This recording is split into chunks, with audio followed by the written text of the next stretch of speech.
Hello everyone and welcome to instant biology by doctor Neelabh. Last time हम लोगों ने बात की थी इम्पॉर्टेंट टॉपिक्स की लेक्चर सीरीज़ के बारे में पिछले वीडियो में। पिछले कुछ दिनों में मैं वीडियोस सीरीज़ के ऊपर बना नहीं पाया, तो मेरी तबीयत थोड़ी ठीक नहीं थी। बहुत सारे स्टूडेंट्स ने मुझसे कमेंट में पूछा भी है कि अगला वीडियो कब आएगा। तो आज का जो लेक्चर है वो इसी सीरीज़ का एक पार्ट है, जिसमें हम लोग बात करने वाले हैं कि important topics on section number 4। अब आपको पता है कि सेक्शन नंबर 4 जो है वो बायो प्रोसेस इंजीनियरिंग का एक पार्ट है। आपको बस सेक्शन नंबर 4 और सेक्शन नंबर 5 दोनों मिला करके ही बायो प्रोसेस इंजीनियरिंग है पूरी। तो उसमें आज हम जो इम्पॉर्टेंट टॉपिक्स को डील करेंगे that would be on section number 4। ठीक है, अब सेक्शन नंबर 4 क्या है? Fundamentals of biological engineering. तो अब इसमें से कौन कौन से इम्पॉर्टेंट टॉपिक्स हैं और कहाँ से क्वेश्चंस आते हैं उनको ज़रा जल्दी से देख लेते हैं। चलिए, तो मैं हेडिंग डाल लेता हूँ सेक्शन 4 फंडामेंटल्स ऑफ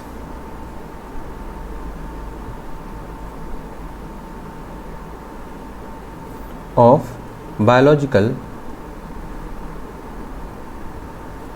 इंजीनियरिंग। ठीक, तो ये अपना टॉपिक हो गया, मेन हेडिंग जो हो गई। अब इसमें से कौन कौन से इंपॉर्टेंट टॉपिक्स हैं जिनको आपको ज़रूर देख करके जाना चाहिए वो देख लेते हैं। तो जो सब हेडिंग है इसमें, अगर आप गेट का सिलेबस देखेंगे तो इसमें जो सब हेडिंग है वो क्या है? तो फर्स्ट जो सब हेडिंग है उसमें आपको दिखेगा engineering principles applied to biological system. Engineering principles applied to biological systems। ठीक है, तो इसमें कौन कौन से इंपॉर्टेंट टॉपिक हैं? जो पहली सब हेडिंग है engineering principles applied to biological system, इसमें से क्या क्या चीज़ें आपको पढ़नी चाहिए, चलो इसको देख लेते हैं। तो देखिए, सबसे पहला है मटेरियल बैलेंस और एनर्जी बैलेंस। तो जो सबसे पहला टॉपिक है मटेरियल बैलेंस, या इसके अलावा एक और है एनर्जी बैलेंस। तो मटेरियल बैलेंस और एनर्जी बैलेंस से किस तरीके का क्वेश्चन आता है, ये इंपॉर्टेंट टॉपिक है, यहाँ से क्वेश्चन आता है और किस तरीके का आता है वो भी समझ लीजिए। अब इक्वेशन आपको दी हुई है, उसमें से आपको एनर्जी बैलेंस तो फिर भी ज़्यादा नहीं, लेकिन मटेरियल बैलेंस के ऊपर क्वेश्चन आता है।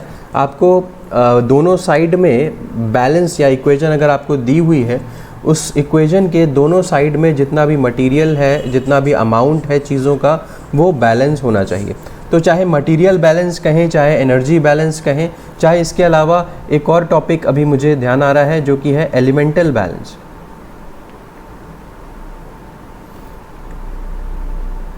तो कुल मिलाकर के एलिमेंट्स दोनों साइड में, इक्वेशन के दोनों साइड में इक्वल होने चाहिए, उस चीज़ को यहाँ पे बताने की कोशिश की जा रही है कि अगर आपको एक क्वेश्चन दिया हुआ है जिसमें कि LHS और RHS दिया हुआ है, और इस LHS में मान लीजिए कोई ऑक्सीजन है, तो ऑक्सीजन एक एलिमेंट हो गया, उसके नंबर ऑफ़ एटम्स या जितना भी अमाउंट है वो आपको प्रोडक्ट में दिख रहा है कि नहीं दिख रहा है, कुछ इस तरीके के क्वेश्चंस जो हैं वो यहाँ से आते हैं। तो this is a numerical based topic, यहाँ से न्यूमेरिकल्स पूछे जा सकते हैं, न्यूमेरिकल बेस्ड टॉपिक है। ठीक, नेक्स्ट अगर मैं आगे बढ़ूं तो आपका है stoichiometry of growth and product formation. Stoichiometry of growth and product formation. अब इसका क्या मतलब हुआ, stoichiometry of growth and product formation? अब आपको एक चीज़ तो पता होगी, अगर आपने अभी बायो प्रोसेस इंजीनियरिंग थोड़ी बहुत पढ़ी हुई है तो उसमें आपको आइडिया होगा कि जो सबस्ट्रेट होता है वो यूटिलाइज़ किया जाता है या तो आपके ग्रोथ के लिए, यानी कि ग्रोथ की अगर मैं बात कर रहा हूँ तो बायोमास के लिए, या इसका यूटिलाइजेशन होता है प्रोडक्ट के अंदर, प्रोडक्ट बनाने के लिए। ठीक, या तो जो माइक्रोब है उसकी ग्रोथ कराने के लिए होगा या फिर प्रोडक्ट बनाने के लिए होगा सबस्ट्रेट का यूटिलाइजेशन। कभी कभी इन दोनों को साथ में यूज़ करते हैं, दैट मीन्स ग्रोथ भी करानी है और प्रोडक्ट फॉर्मेशन भी कराना है। ठीक है, तो अब यहाँ पे क्या होगा, आपको सबस्ट्रेट को देखना पड़ेगा कि क्या कितना सबस्ट्रेट जो है वो ग्रोथ करने में यूटिलाइज हो रहा है, कितना सबस्ट्रेट जो है वो प्रोडक्ट बनाने में यूटिलाइज हो रहा है, और इनके स्टोइकियोमेट्रिक कोएफिशिएंट होंगे। ठीक, अब सबस्ट्रेट में जैसे C6H12O6 है, तो अगर मान लीजिए मैं यहाँ पे कुछ लिख रहा हूँ, कोई एक स्टोइकियोमेट्रिक कोएफिशिएंट लिख रहा हूँ, मान लीजिए A, तो इस A की क्या वैल्यू होगी जिससे हम इस ग्रोथ की वैल्यू को और इस प्रोडक्ट की वैल्यू को सेटिस्फाइड कर सकें। ठीक, अब ग्रोथ मतलब कोई इसका बायोमास का कोई फॉर्म होगा, कुछ कार्बन का अमाउंट होगा, कुछ जैसे कार्बन हो गया, नाइट्रोजन हो गया, ऑक्सीजन हो गया, यहाँ पे कुछ कुछ वैल्यूज़ दी हुई होंगी। अब आपको क्या करना है, इस पूरी इक्वेशन को बैलेंस करना है अगेन। बट यहाँ पे क्या है, सबस्ट्रेट कन्वर्ट हो रहा है ग्रोथ और प्रोडक्ट में, या सिर्फ ग्रोथ हो रही है या सिर्फ प्रोडक्ट हो रहा है, डिपेंड कर रहा है क्या क्वेश्चन में पूछा गया है। तो अगेन बात वही है कि बैलेंसिंग करनी है, बट यहाँ पे आपको स्टोइकियोमेट्रिक कोएफिशिएंट्स के बारे में पता होना चाहिए। ठीक है, तो इस तरीके के क्वेश्चन आ गए। स्टोइकियोमेट्रिक कोएफिशिएंट जैसे मैंने बताया आपको, अगेन ये जो वैल्यूज़ दी हुई हैं उस पर्टिकुलर सबस्ट्रेट के आगे, वो उसका स्टोइकियोमेट्रिक कोएफिशिएंट हो गया। ठीक, तो ये हो गया दूसरा पोर्शन। यहाँ से again this is a numerical portion, यहाँ से अगेन फिर से आपके न्यूमेरिकल्स पूछे जा सकते हैं, तो ये ध्यान रखिएगा। आइए नेक्स्ट वाले पोर्शन पे आ जाइए, डिग्री ऑफ रिडक्शन। हर बार मैंने यहाँ से क्वेश्चन देखा हुआ है, डिग्री ऑफ रिडक्शन। अब आपको पता है डिग्री ऑफ रिडक्शन क्या होता है, available electrons upon number of carbon. तो ये आपका डिग्री ऑफ रिडक्शन के ऊपर छोटे छोटे हर बार क्वेश्चन आते हैं। अगर मान लीजिए एक छोटा सा एक मान लीजिए एक कंपाउंड है, उस कंपाउंड को अगर अपन व्हाट यू से उस कंपाउंड को का हमको अवेलेबल इलेक्ट्रॉन निकालना है तो कैसे निकाल सकते हैं, या डिग्री ऑफ रिडक्शन निकालना है तो कैसे निकाल सकते हैं। अगेन ये आपका न्यूमेरिकल टॉपिक है, तो डिग्री ऑफ रिडक्शन कहूँ मैं, या आपका इलेक्ट्रॉन बैलेंस कहूँ, इलेक्ट्रॉन अवेलेबल इलेक्ट्रॉन्स कहना चाहिए,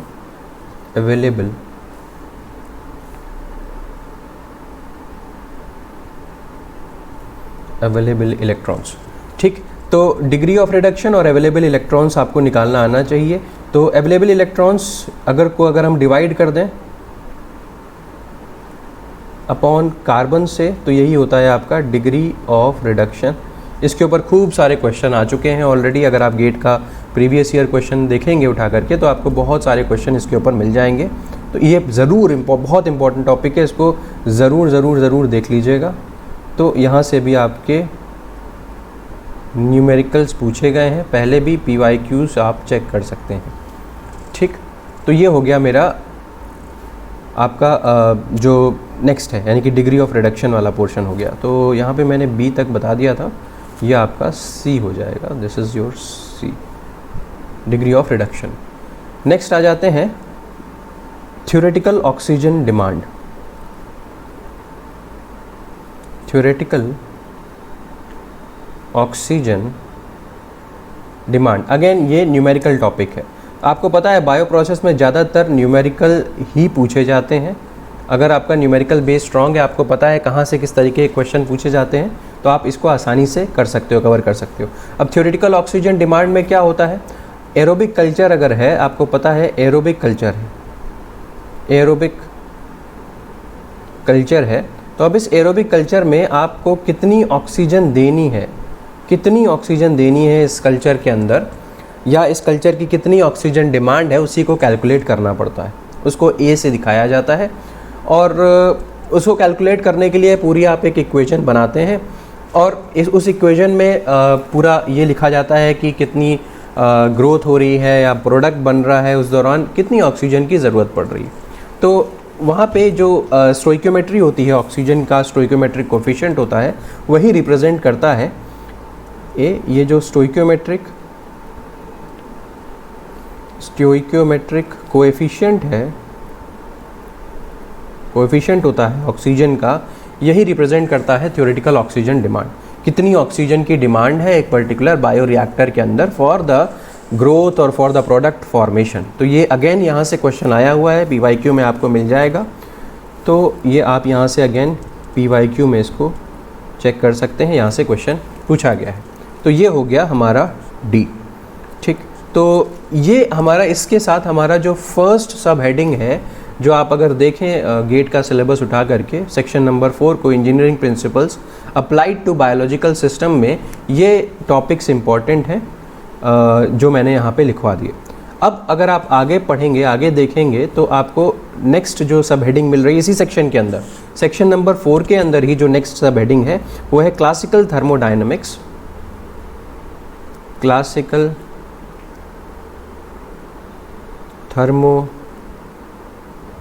thermodynamics and bioenergetics। तो क्लासिकल थर्मोडायनेमिक्स एंड बायोएनर्जेटिक्स ये सब हेडिंग नंबर 2 है ऑफ सेक्शन 4 ओनली। तो इसमें बहुत ज़्यादा चीज़ें आपको देखने की ज़रूरत नहीं है। अगर मैं इसकी बात करूं तो यहाँ पे मैंने डी तक बता दिया था, मैं यहाँ पे ई लिख देता हूँ। यहाँ पे आपको थर्मोडायनेमिक्स के लॉज पता होने चाहिए, थर्मोडायनेमिक्स लॉज पता होने चाहिए, ठीक है। तो अगर आप 0th लॉ की बात करें, फर्स्ट लॉ की बात करें और सेकेंड लॉ की बात करें तो ये आपको इसका आइडिया अच्छे से होना चाहिए। 0th law, first law, second law. अब इसमें भी आपको पता होना चाहिए, यहाँ पे अगर मैं मोटे मोटे तौर पे बताऊँ तो पूरी एनर्जेटिक्स का आपको आइडिया होना चाहिए। जैसे कि इंटरनल एनर्जी क्या होती है, इंटरनल एनर्जी क्या होती है, इंथैल्पी क्या है, इंट्रॉपी क्या है, डेल्टा जी यानी कि गिब्स फ्री एनर्जी क्या होती है, और इसी में अगर मैं एक चीज़ और जोड़ दूँ तो स्टैंडर्ड गिब्स फ्री एनर्जी क्या चीज़ होती है, ठीक है। अब आपको एक मेजर, बहुत सारे क्वेश्चंस आए हैं डेल्टा जी और डेल्टा जी नॉट के ऊपर, आप देख भी सकते हैं। डेल्टा जी नॉट के ऊपर खूब सारे क्वेश्चन आए। Delta G is equal to delta H minus T delta S, ठीक। तो अगर मैं इसकी बात करूं, इसके ऊपर बहुत सारे क्वेश्चन आए हुए हैं, ठीक है। तो ये पोर्शन जो है यहाँ से न्यूमेरिकल आना तय मान लिया। तो अगेन ये आपका न्यूमेरिकल बेस्ड पोर्शन है, और क्योंकि आईआईटी कानपुर पेपर बना रहा है तो आप तय मानिए कि न्यूमेरिकल्स आपसे कई सारा पूछा जाएगा। तो इतने टॉपिक जो हैं, internal energy, enthalpy, entropy, Gibbs free energy, standard Gibbs free energy, और इसके जो न्यूमेरिकल्स हैं इससे रिलेटेड बहुत सारे फार्मूलेज में। अब यहाँ पे मैं सारा फार्मूला आपको नहीं लिखवा सकता, अगर मौका मिलेगा किसी एक वीडियो के अंदर तो मैं आपको बायो प्रोसेस इंजीनियरिंग के जितने फार्मूलेज के ऊपर क्वेश्चन आए हैं आज तक वो मैं लिखवा दूंगा कहीं एक जगह पे, तो आप उसको प्रैक्टिस कर सकते हैं। लेकिन जब तक फार्मूला रट लेने से फ़ायदा नहीं होगा, मुझे लगता है कि जब तक आपको उस फार्मूले के पीछे का कॉन्सेप्ट नहीं पता होगा तब तक आप उस फार्मूले को यूज़ नहीं कर पाएंगे। क्योंकि कम से कम ये तो पता होना चाहिए कि किस फार्मूले को कब यूज़ कर लेना है। सिर्फ फार्मूला याद कर लेना से ये श्योरिटी नहीं होगी कि आप वो फार्मूला सही जगह पे यूज़ कर पाएँ, ठीक है। तो ये सारी की सारी चीज़ें जो हैं ये आपको क्लासिकल थर्मोडायनेमिक्स एंड बायोएनर्जेटिक्स के क्वेश्चंस को सॉल्व करवा देगी, मुझे ऐसा लगता है। नेक्स्ट जो सब हेडिंग है, अगर आप गौर करें तो थर्ड सब हेडिंग जो है that is on transport process. Transport process. अब ट्रांसपोर्ट प्रोसेस एक बहुत ही बड़ा, अगर मैं इसको देखूं तो काफ़ी सारी चीज़ें यहाँ पे हैं और सब की सब ऑलमोस्ट इम्पॉर्टेंट है, सारे के सारे से क्वेश्चन आया हुआ है। अब जैसे कि अगर मैं बात करूं तो Newtonian and non Newtonian fluids, Newtonian and non Newtonian fluids, अगर इसकी बात करूं तो यहाँ से आपका थ्योरी का क्वेश्चन उठता है। तो this is the portion from which theory questions can come. अब नॉन न्यूटोनियन फ्लूइड्स बहुत सारी तरीके के हैं, बिंगम प्लास्टिक हो गया, क्लाइसन फ्लूइड हो गया, इसके अलावा स्यूडोप्लास्टिक हो गया। तो बहुत सारे तरीके के आपके नॉन न्यूटोनियन फ्लूइड्स होते हैं और उनके अंदर कौन सी प्रॉपर्टी है ये आपको पता होना चाहिए, और शेयर स्ट्रेस और शेयर स्ट्रेन के अंदर क्या रिलेशनशिप है ये आपको आइडिया होना चाहिए। इसके अलावा यहीं से कॉन्सेप्ट आता है विस्कोसिटी का। ठीक है। तो जिनका शियर स्ट्रेस और शियर स्ट्रेन का रेशियो बराबर होता है that is equal to mu, ये न्यूटोनियन फ्लूइड कहलाते हैं। और जो इस इक्वेशन को फॉलो नहीं करते वो नॉन न्यूटोनियन फ्लूइड कहलाते हैं। तो यहाँ से जैसा मैंने बताया कि आपको एक आइडिया होना चाहिए, यहाँ से थ्योरेटिकल क्वेश्चन उठ करके आ सकता है, ठीक है। अब यहाँ से laminar and turbulent flow, laminar turbulent flow, तो देखिए ये पोर्शन जो है ये आपका थ्योरी के लिए भी इम्पॉर्टेंट है और यहाँ से न्यूमेरिकल भी उठ सकता है। देखिए थ्योरी के लिए क्यों इम्पॉर्टेंट है, क्योंकि यहाँ पे लैमिनार और टर्बुलेंट फ्लो के बीच का डिफरेंस आपको पता होना चाहिए। अब आप जैसे कि अगर मैं एक छोटी सी बात बताऊँ तो laminar flow is not good for mixing whereas turbulent flow is very good for mixing. Why? क्योंकि वहाँ पे एडीज़ का फॉर्मेशन होता है, टर्बुलेंट फ्लो के अंदर एडीज़ का फॉर्मेशन होता है। अब एडी के फॉर्मेशन में क्या हो रहा है कि वेलोसिटी के अंदर जो चेंज हो रहा है वो बहुत शॉर्ट स्पैन ऑफ टाइम और शॉर्ट डिस्टेंस के अंदर हो जाता है, जिसकी वजह से मिक्सिंग जो है वो कहीं ज़्यादा बेहतर ढंग से होती है। तो आपसे पूछा जा सकता है कि भाई मिक्सिंग के लिए कौन सा प्रोसेस अच्छा है, टर्बुलेंट फ्लो अच्छा है कि लैमिनार फ्लो अच्छा है, तो ये आपको ये सब चीज़ें पता होनी चाहिए। अच्छा, अब अगेन एक और अब यहाँ से ये तो थ्योरी की बात होगी, न्यूमेरिकल कहाँ से आ सकता है। अब आपको आइडिया होगा कि रेनॉल्ड्स नंबर जो है इम्पॉर्टेंट पैरामीटर है, जिसकी मदद से आप ये पता लगा सकते हैं कि कोई एक फ्लूइड जो मोशन शो कर रहा है whether it is laminar flow और whether it is a turbulent flow, ये आपको आइडिया होना चाहिए। किस तरीके का फ्लूइड क्या शो कर रहा है ये आपको पता होना चाहिए। तो इसी को बताने के लिए आपका रेनॉल्ड्स नंबर का कॉन्सेप्ट है, रेनॉल्ड्स नंबर। रेनॉल्ड्स नंबर, तो रेनॉल्ड्स नंबर पता होना चाहिए। आप रेनॉल्ड्स नंबर अगर मैं बात करूं तो ये कंटिन्यूअस स्टेट टैंक रिएक्टर के लिए एक दूसरा होगा और पाइप के लिए दूसरा होगा, ठीक है। तो ये दोनों इक्वेशन जो है या ये दोनों चीज़ें जो है, दोनों का फॉर्मूला जो है वो आप याद कर लें। यहाँ से क्वेश्चन आता है, काफ़ी बार आ चुका है, तो this is very important. Reynolds number का कॉन्सेप्ट इंपॉर्टेंट है। प्लस अगर मैं इसके बारे में और बताऊँ तो थ्योरेटिकल पूछ सकता है कि यूनिट लेस होता है, क्या यूनिट होता है इसका, डायमेंशन लेस तो नहीं होता, क्या होता है, ये सारी चीज़ें जो हैं वो रेनॉल्ड्स नंबर के बारे में आपसे पूछी जा सकती हैं। और यहीं पे आ जाता है कॉन्सेप्ट फिर मिक्सिंग का। जैसे मैंने आपको बताया कि मिक्सिंग किस में ज़्यादा अच्छी होती है और मिक्सिंग होती क्या है, मिक्सिंग किस प्रोसेस में ज़्यादा अच्छी होती है, और तो और मिक्सिंग का टाइम क्या होता है। अगेन यहाँ से मिक्सिंग टाइम अगर पूछेगा तो वो न्यूमेरिकल के लिए एक अच्छा क्वेश्चन बन सकता है। मिक्सिंग टाइम आपका न्यूमेरिकल टॉपिक एक अच्छा बन सकता है। तो ये पोर्शन हो गया। नेक्स्ट अगर मैं बात करूं तो यहाँ पे आ जाता है मॉलिक्यूलर डिफ्यूजन। मॉलिक्यूलर डिफ्यूजन, अब देखिए डिफ्यूजन अगेन ये थ्योरेटिकल और न्यूमेरिकल पोर्शन दोनों के लिए अच्छा है। मॉलिक्यूलर डिफ्यूजन किस चीज़ के ऊपर डिपेंड करता है, टेम्परेचर कितना है, डिस्टेंस कितना है, ये सारी बातें जो हैं वो थ्योरी में पूछी जा सकती हैं। अगर मैं बोलूँ कि थ्योरी तो ये मैंने बता ही दिया आपको। अगर मैं बोलूँ न्यूमेरिकल पोर्शन तो डिफ्यूजन फ्लक्स जो है वो आपको पता होना चाहिए कि डिफ्यूजन फ्लक्स निकालते कैसे हैं। तो ये आपका यहाँ पे पोर्शन हो गया मॉलिक्यूलर डिफ्यूजन का। Oxygen transfer and Uptake in bioreactors, oxygen transfer and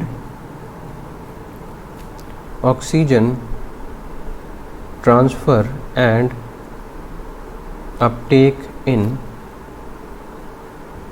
bioreactor.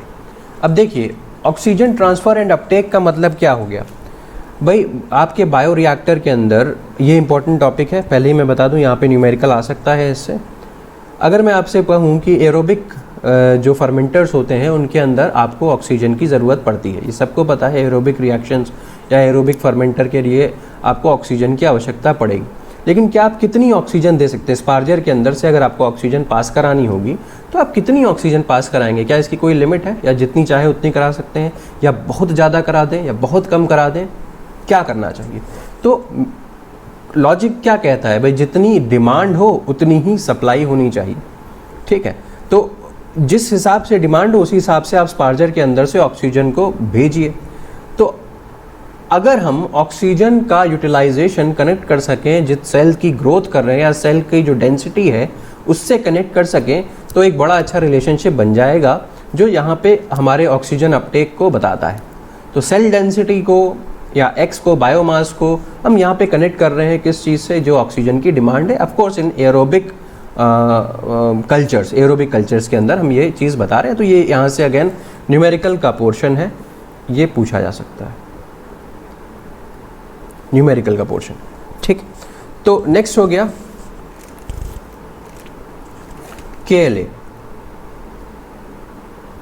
KLa and it's measurements.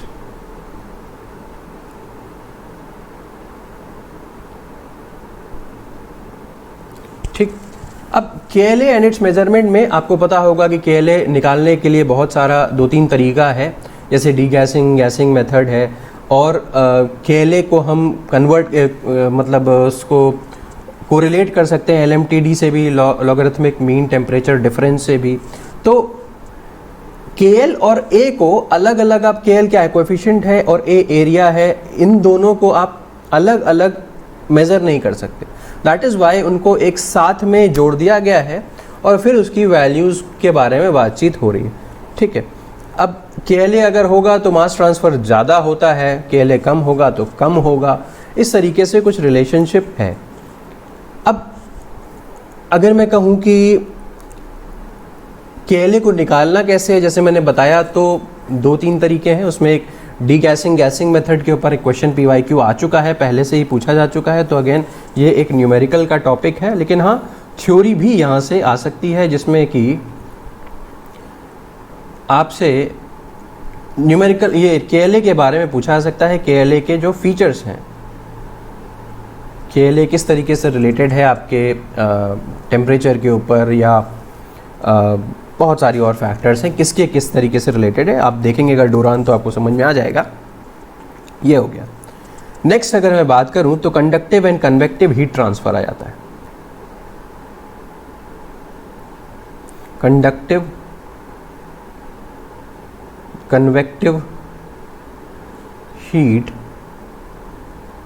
Transfer, conductive and convective heat transfer. आपको पता है कंडक्शन, कन्वेक्शन, ये दो चीज़ें जो हैं वो आपके इसके अलावा रेडिएशन भी एक तरीका है, but we are not getting into that. Conduction और कन्वेक्शन के थ्रू जो हीट ट्रांसफ़र होता है उसके बारे में हम बातचीत कर रहे हैं। ठीक है, अब आपको पता है कंडक्शन में क्या होता है, फिजिकल कोई भी मतलब इंटरेक्शन इन्वॉल्व नहीं होता है पार्टिकल्स के अंदर, हीट का ट्रैवल ऐसे ही हो जाता है, पार्टिकल्स अपनी जगह पे बने रहते हैं। लेकिन कन्वेक्शन में क्या होता है, फिजिकल मूवमेंट देखने को मिलता है हीट ट्रांसफ़र के अंदर। तो इनके कुछ फॉर्मूलेज हैं, इनकी डेफिनेशन पूछी जा सकती है, लेकिन इनकी डेफिनेशन पूछा जाना बड़ा दूर की कौड़ी है, मुश्किल है, ज़्यादा चांसेस हैं न्यूमेरिकल पूछे जाने के। तो ये न्यूमेरिकल का अगेन टॉपिक हो गया। नेक्स्ट, जैसे मैंने अभी आपको बताया था KLa का, तो इसको कनेक्ट करते हुए एक LMTD फार्मूला है, लॉगरिथमिक मीन टेम्परेचर डिफरेंस, तो ये पढ़ सकते हैं LMTD। ठीक है, तो ये कुछ कॉन्सेप्ट हो गया। ठीक है, तो इसके अलावा ओवरऑल हीट ट्रांसफ़र कोएफिशिएंट, जब आप LMTD पढ़ेंगे तो इसमें ही एक कॉन्सेप्ट आता है ओवरऑल हीट ट्रांसफ़र कोएफिशिएंट का। Overall heat transfer coefficient actually होता क्या है, जब आप कन्वेक्शन की बात कर रहे हैं तो कन्वेक्शन में पार्टिकल्स का मूवमेंट देखने को मिलता है। ठीक है, अब अगर बहुत एक बल्क कोल्ड साइड है और एक बल्क हॉट साइड है, तो अब यहाँ पे जो हीट का ट्रांसफ़र का जो कोएफिशिएंट होगा वो दोनों के अंदर अलग अलग होगा, कोल्ड के अंदर अलग होगा, हीट के अंदर अलग होगा। तो इस तरीके के इशू को सॉल्व करने के लिए अंडर कन्वेक्शन आप क्या करते हैं कि एक ओवरऑल हीट ट्रांसफ़र कोएफिशिएंट को कंसिडर कर लेते हैं, उसी की बात यहाँ पे की जा रही है। ठीक है, तो ये overall heat transfer coefficient again आपका न्यूमेरिकल बेस्ड टॉपिक है। अगर आप पढ़ेंगे डोरान को उठा के देखेंगे तो उसमें न्यूमेरिकल्स इस तरीके के पूछे गए हुए हैं। तो इस तरीके से हमने पूरा का पूरा जो पोर्शन है unit number 4 section number 4 sorry, उसके जितने पोर्शंस हैं बायोप्रोसेस इंजीनियरिंग का एक पार्ट पूरा समझ लीजिए हो गया। इसके अलावा यूनिट नंबर या सेक्शन नंबर 5 भी है जिसको मैं आगे डील करूँगा। तो जैसा कि मैंने बताया, यहाँ से बहुत सारे न्यूमेरिकल्स आ रहे हैं, बहुत सारे न्यूमेरिकल्स आ रहे हैं, और क्योंकि IIT कानपुर पेपर बना रहा है तो इस बार भी आप यहाँ से न्यूमेरिकल्स को एक्सपेक्ट कर सकते हैं। थ्योरी मुझे उम्मीद कम है कि यहाँ से आएगी। तो न्यूमेरिकल्स की अच्छे से प्रैक्टिस करिए, और तो और यहाँ पे आपको जो यूनिट्स है उनका भी ठीक से ध्यान रखिए। यूनिट्स इंपॉर्टेंट है, और कई बार यूनिट्स को देख करके आपको फार्मूला याद आ जाता है कि हमें क्या फार्मूला यहाँ पे यूज़ करना है, ठीक है। और जिन स्टूडेंट्स को लगता है कि बायो प्रोसेस इंजीनियरिंग या इस न्यूमेरिकल्स को करने में हमें दिक्कत होगी, वो ध्यान रखें, नवंबर के अंदर हम लोगों का एक सेपरेट बैच शुरू होने वाला है नवंबर के अंदर, जिसमें हम सेक्शन नंबर 4 और आपका सेक्शन नंबर 5 कंप्लीट पढ़ाएंगे। तो 3 या 5 नवंबर से बैच शुरू होने वाला है, तो उसकी इन्फॉर्मेशन आपको मिल जाएगी पहले से। और जो स्टूडेंट्स को लगता है कि आपको न्यूमेरिकल्स करने में दिक्कत होती है या बायो प्रोसेस को समझने में दिक्कत होती है, तो they can always get in touch with me इस बैच को ज्वाइन करने के लिए। बहुत लिमिटेड सीट्स हैं, तो आप पहले से ही इनरोल कर लेंगे तो अच्छा रहेगा, ठीक है। तो अगर आपको ये वीडियो पसंद आया हो तो इसे लाइक करिए, मेरे चैनल को सब्सक्राइब करिए। Thank you so much and have a good day.